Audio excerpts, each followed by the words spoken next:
Hey everyone, it's Miss Corley and my dear friend Chef Denise. We are here doing the Forgotten Food Challenge. And so what she and I have done is we went into my refrigerator, not just my pantry, and found food that had been forgotten. So Denise, talk to me about one of the first things we found. Okay, so there's this really gnarly looking onion. It's all dry here on the side. It's moldy, gross. We should throw it away. No, don't throw it away. My kids are going gross right now. What we're gonna do is we're gonna take this top layer off. Okay. And that we are gonna throw away. Okay. And then we're gonna cut this part away. So we're just gonna do a slight little cut. Bye-bye. See how nice and fresh that is? Okay. And then we're gonna turn it on its side. So it's like what the same thing. Barely cut. It's the same thing I do when I see moldy cheese. Yeah. So just cut that side, and I already cut all that the way side. around. And look what we found in here. Now we're good.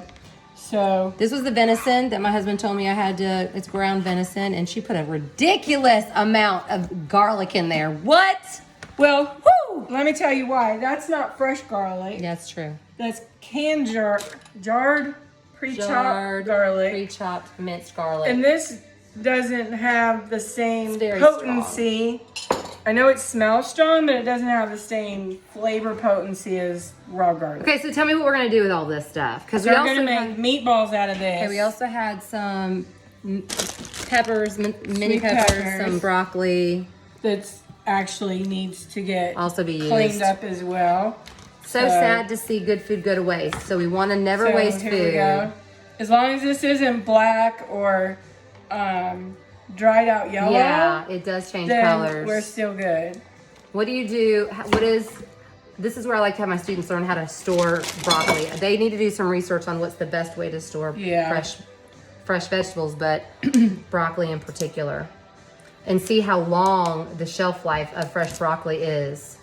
Because that's something else we talk about. Fresh food goes bad more quickly because microorganisms love to feed on fresh food. Yes. And so we want to see, that's a good telltale sign that it's fresh. Something that lasts forever isn't necessarily good. It's not good for our bodies because it's got preservatives in it, so. And actually, most of your preservative is formaldehyde. Ew. So what do we use they put in dead people for? Oh, I just answered that question. Yeah. So formaldehyde embalming fluid is used for embalming.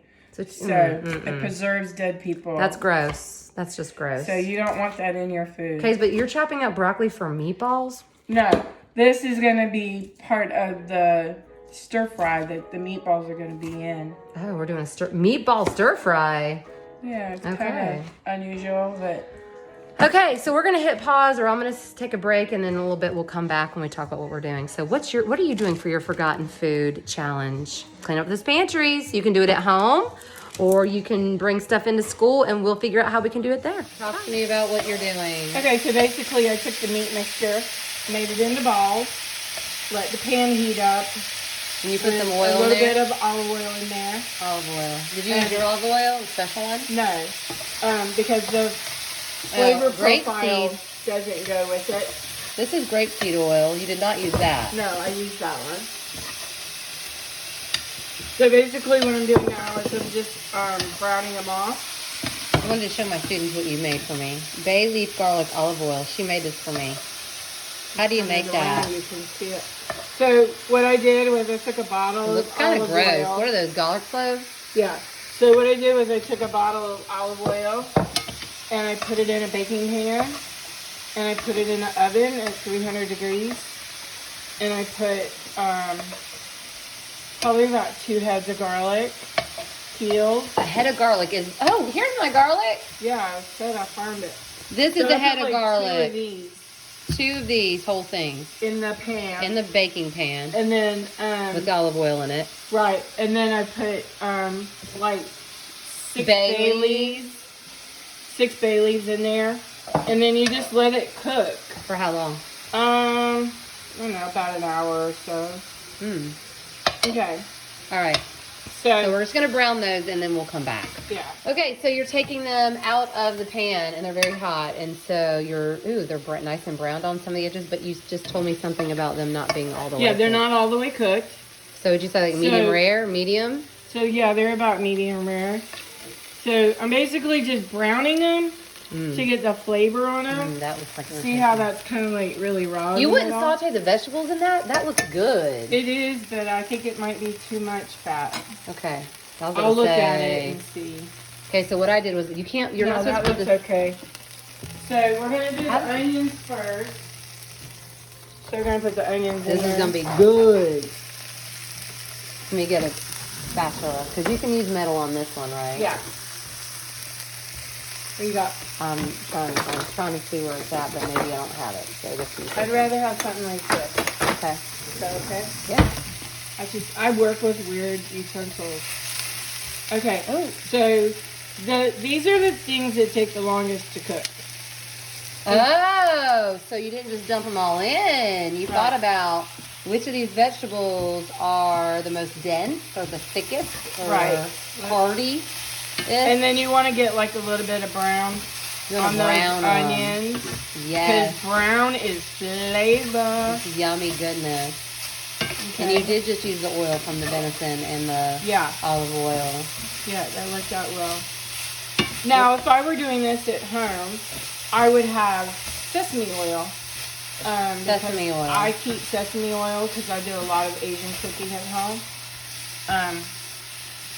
So it just adds another depth of flavor when you're doing Asian cooking. So, because I got broccoli in there, I'm gonna I love it. It smells good. I'm gonna add some water. Just some water because that's it's gonna steam it and it's non-calories. Non-calories. So you're not adding more fat to it. But if we did use chicken stock or something, it'd be more flavor. Right. And some fat. So we could use vegetable stock. If you want to look at this. So I'm gonna make a sauce to go on it. Soy sauce. And are you gonna put this in it? So I'm gonna put some rice vinegar in there. Just a little bit. I feel like there's so many different types of vinegar. How do you know which to use? Well, this is Asian. Keep that in mind. That's just Asian. And then these are the flavors that we used in Asian. In the meatball. Ginger. So some ginger. A little bit of garlic. And a little bit of brown sugar. Yum. Now what the brown sugar is going to do... Sweeten it up. Gonna sweeten it. You need a whisk, or are you going to use... What are you using? A fork? Spoon? A spoon. Okay. So I'm just going to mix those together. And again, if I had this at home, I would be adding some... sesame seeds? Sesame seeds or sesame seed oil to this. Yeah, I don't have any of that. And I would also be using... No. I would also be using some oyster sauce to kind of thicken this out a little better. All right, that's until... What are we going to do with that? So, here, put your finger out. I'm going to just give you a little drop. You can taste that. Garlicky. How's that sauce? It's garlicky. Okay. Is that good or bad? I like garlic. Okay. So it's like it stopped. And remember to the water cooled it off. Right. With Asian cooking, you usually cook at a really high heat. Oh, that's right. Okay, I think 4 minutes. Which is great for this pan. So let me guess. The next step is to brown this some more. So you're gonna tenderize this. Tenderize the vegetables. Add the peppers. And then add the meatballs. Then the sauce last and let it cool down and kind of glaze over it. And then it's gonna cook together. Yum. And if we wanted to, but we're not gonna, we could do it over rice. Yes. Awesome. All right, we're gonna fast forward in a little bit to the end result. Okay. So we've added the peppers, the sauce. We're simmering it. Do we need to let it cool? Is it gonna stick on the meatballs at all, or no? No. It'll just be a it will if I thicken it. Like if I put a slurry in there, it would. But I'm not going to. A what? Slurry. A slurry. Oh, that is cold water cornstarch. and cornstarch. Cold water and cornstarch. To make it thicken so it sticks. Okay, So it's anyway, yummy. so we just added the peppers Yeah, and the everything. meatballs back in there. Pour the sauce on it. And we're just going to let it simmer. And how much longer? It's done. Okay, so we'll just turn it all the way down? Yep. Or off? Because So it's going to stay hot. All right. Looks yummy. Thank you, Denise. You're welcome. Bye. Forgotten Food Challenge done. What are y'all going to do?